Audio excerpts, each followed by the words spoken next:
एक बात याद रखना प्यारी कि मृत्यु तो अटल सत्य है और इस सत्य को अपनाना ही पड़ता है, इसलिए खुशी खुशी अपना लो।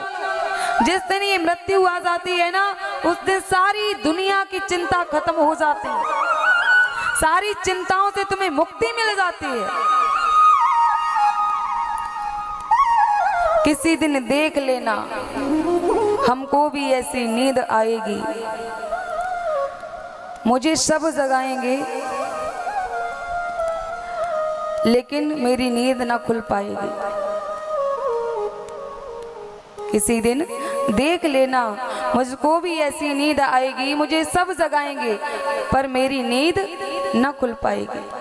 दुनिया के लोग ऐसे होते हैं कि जीते जी तो बात करना पसंद नहीं करते तुमसे, जीते जी कभी तुमसे बात करना पसंद नहीं करेंगे। परिवार के लोगों को पता चले कि आप किसी कष्ट में हैं और आपको उनकी ज़रूरत है, तो आप अगर उनके पास फ़ोन लगाएंगे तो जानबूझ के आपका फ़ोन नहीं उठाएंगे। जब अच्छा समय होता है तो सब आपके अनुकूल रहते हैं, और जब बुरा समय आ जाता है तो वही अपने सम्मुख मोड़ जाते हैं और कहेंगे तुम तो मेरे हो, तुम तो मेरे हो। जीते जी बोलना पसंद नहीं करते हो, जब मर जाते हैं तो फिर छाती पीट पीट के रोते हैं और कहते हैं कुछ बोलो। मुर्दे से कहते हैं अरे कुछ बोलो, थोड़ी आवाज सुनाओ, आवाज सुनाओ, मेरे कान तरस रहे हैं, आवाज सुनाओ। और रोते भी सब हैं तो कैसे रोते हैं, सब अपनी अपनी डिमांड सुना सुना के रोते हैं। पत्नी कहेगी मेरे पति इतने अच्छे थे, अरे मैं मुंह से कुछ भी निकालती थी वही लेकर के आ जाते थे। बच्चा कहता है, पुत्र रोता है, कहता है मेरे पिताजी ने मुझे इतने महंगे महंगे कपड़े पहनाए, अब कौन पहनाएगा।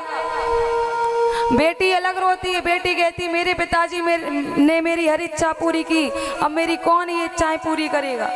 माँ कहती है मेरा बेटा था, मेरे अच्छे से ख्याल रखता था, अब मेरा ख्याल कौन रखेगा। सब अपना अपना स्वार्थ दिखा दिखा के रो रहे हैं।